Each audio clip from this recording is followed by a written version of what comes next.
Hello there. Welcome back to my channel. We're back at the desk. That should be pretty exciting to like 9 of you if you were paying attention. Last time we were here, I was bald. This chair was a broken one, and I was filming my videos on my phone, which led to like this weird breathing lens type thing because of the autofocus on that thing. But now I'm filming on like an actual camera, and that's pretty cool. That means that now I can like do bits with my cell phone now. Like we could do things like, hello there, famous musician Aaron Carter, composer of such hits as How I Beat Shaq and I Love Candy. What do you mean you want to hang out today? What I'm saying is that we're living in the future and things are looking up for us. But today I wanted to call you guys out on your shit. What I'm saying is that I'm sick of seeing comments like, oh boy, Robotech sure is a weird show. No wonder Metal Heroes is dead. Or, Library is such a weird show, I could never take it seriously. And like, I'm just sick of y'all acting like all Tokusatsu ain't weird as shit. And I'll be honest, this might be my fault a little bit. But I'm a scumbag, so I don't know why y'all expected anything better from me. What I'm trying to say is that I have been picking super obscure and weird shows on purpose because it's just easy to make videos about. I mean, like, look at this, man. I don't even really have to say anything. I just need to show you stuff and make a silly face. You are a bad Furbus. From now on, you stay at home. Understand?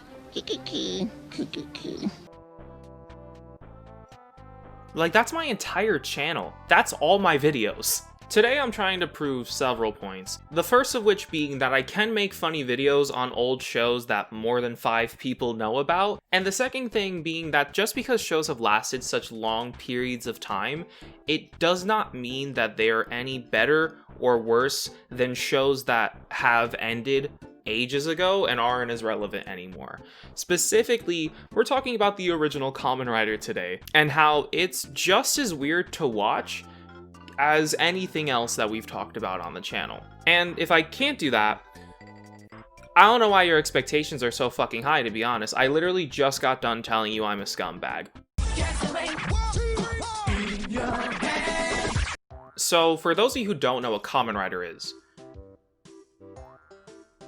you're right, I really don't need the watch time that badly. The show opens with this iconic ass scene of Ichigo pulling up on his bike, and you can just tell that this montage was filmed for the bitches. Just look at this close up on the scarf. You can't tell me that ain't for the hoes. Also, I want to give a quick shout out to Shout Factory for providing the subtitles and the footage for this video. Without you, we couldn't be doing this.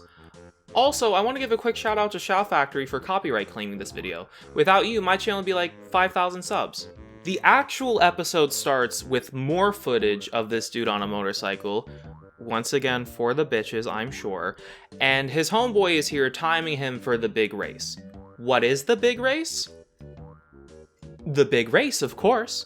5 other dudes pull up from behind and...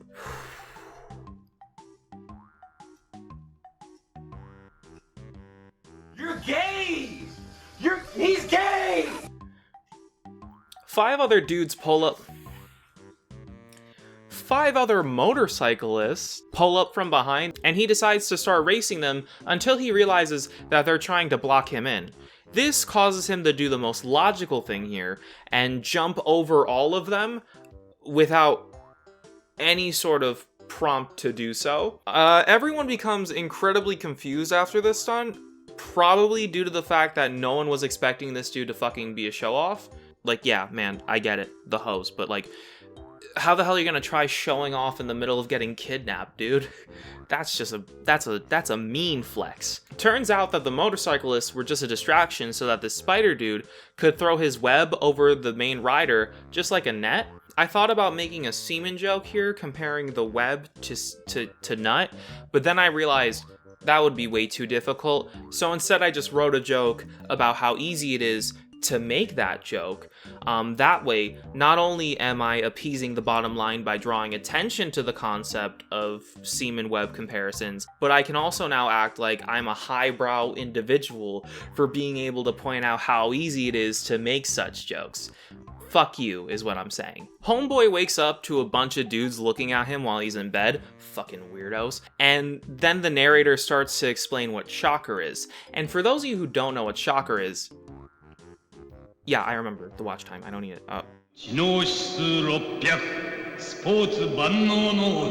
You could have just asked me, dog. I would have been more than obliged. I have a 600 IQ, an athletic build, and a massive set. I don't know what more you need, to be honest. Turns out Homeboy's been passed out for like a week, and in this time, the scientists have altered his body with cybernetic enhancements, causing him to become the Kamen Rider. And disregarding the fact that he has a massive green six-pack, he refuses to believe that Shocker actually did anything to him, so they decide to literally shock him, like, really badly to the point where most people would die, and he doesn't. Proving their point, I guess. He's able to escape due to a generator just randomly exploding. Kinda coincidental, but I'll let it slide. This allows him to break out of his chains, where he runs into this dude Midori. They jump out of the building together. Not like out of a window, or like out of like a balcony, or a door or something like that. They jump out of the building, they just jump out of it. Everyone just decides to chill in the woods as they watch the two ride off together. Fucking weirdos. And they fall off the bike, and it seems as though Shocker is about to kill Midori Kawa, and then Kamen Rider shows up and starts beating the shit out of everyone like he normally does. It then cuts to a commercial break where afterwards we see this chick in the purple acting mad confuddled, but it turns out that she's being watched by Shocker. They're about to kidnap her on their way to work, but the boss pulls up and gives her a ride to the cafe. Turns out she's Midori Kawa's daughter, and after a quick switcheroo, she drives over to her dad's place, which is like a warehouse or something. Hongo, that's the name of Kamen Rider. I refused to say it until now because honestly I didn't know what it was and I didn't want to Google it. Hongo becomes annoyed with the fact that he's like a cyborg now and asks Midori if he's just gonna be like this forever or like what. And Midori's like, oh shit, man, I'm sorry. It's cause I recommended you for the cyborg program, my B, chief. Hongo gets tight about that fact. And then Spider-Man comes up and chokes out the professor with his webs, killing him and turning him into Dawn dish detergent. The professor's daughter believes that Hongo is the one who murked his ass, and while all this, she gets picked up by the Spider-Man, Hongo to have to chase after him. This leads to the first ever Kamen Rider Henshin sequence, and it looks awful. But like it's from the 70s, so I don't know what I was expecting. Hongo inevitably kills his causing him to turn also into Dish Cell. And the episode ends with Hongo riding off into the distance, while the narrator explains how there's gonna be an episode 2 probably. So, did I prove that old Kamen Rider is just as bad as any other toku from the 70s? I don't know, I'm a scumbag. I literally just told you that in the beginning of the video. I don't know why you're acting like I wasted your time now. Regardless though, I do have a 10-minute monologue planned for the ending of this video. But fuck watch time, right? What I'm going to say is that all tokusatsu is stupid. It's so stupid. It's the dumbest shit in the world. But that's where the charm comes from, to be honest. It's that cheesy, low-budget atmosphere that draws so many of us to the genre. That's really what makes it different from any other live-action superhero television show. You know what I mean? The original Kamen Rider is not a bad show by any means, especially not because of the fact that it's just aged poorly a little bit. I actually enjoyed it a lot, to be honest with you. I'm just trying to say that it's just no different than any of the other shows that we've looked at on the channel. And I know it may seem like I hate every show that we watch together, because I make fun of it so much, but I love this shit, man. Like, I will never love anything more than this. Tokusatsu is my favorite thing in the world, And I'm sure I've said this countless times on the channel, but I just need y'all to understand that I understand that this shit is stupid. I'm just saying that for the bitches. I just don't want them to think I'm like a nerd or nothing. I actually think this shit is tight as fuck.